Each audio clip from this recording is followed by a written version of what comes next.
have the fully set pink die stone. Technician is removing the dress pins. Those were just to locate the dowel pin. We have the paper clips fully set within the stone now, and everything is solid after 1 hour of setting. We are now going to have to just drill a little retention hole next to the dowel pin. That will help us have a stable die at the end of the procedure. So the dowel pin plus the little retention hole will allow the die not to swing around and become loose. Technician is just squeezing together a little ball of wax that goes onto the tip of the dowel pin, and that will help us when we have a base poured. We will know when we're trimming the bottom of the base, when we hit wax, we need to stop because we don't want to damage the dowel pin. So we want the die to be separating off from the base, so we need this super sep here, this little separating medium that will be painted on over in the area of the 1/6. But everywhere else where we have the paper clips and the rest of the base, we want the base to be retained and bonded properly to the working model.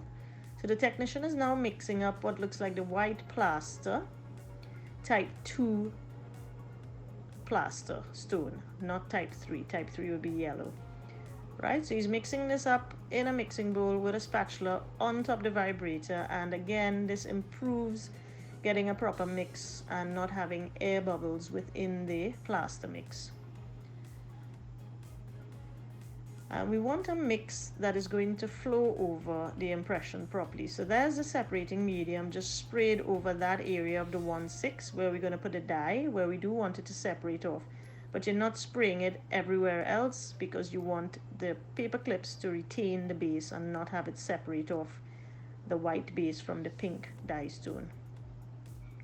Plaster is poured and it's run down on the vibrator very quickly just to get a good intimate contact between the plaster, which will become the base, and the pink die stone.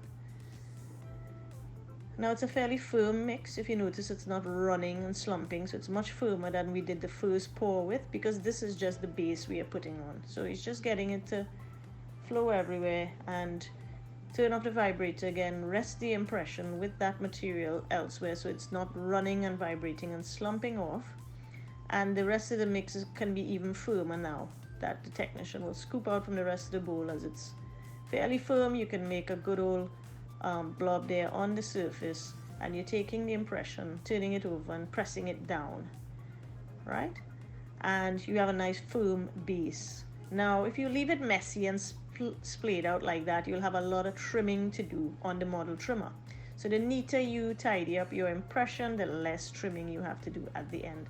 So he's taking the plaster knife, scooping it up to the edges of the impression and having a nice smooth finish. So there's less work to do when everything is fully set, but you've got to make sure and pour it properly and get the back ends and the heels of the impression secured thick enough so nothing's going to fracture or break after. It won't be too thin. So you have a nice solid base there, and you leave that quietly again to set for at least 1 hour.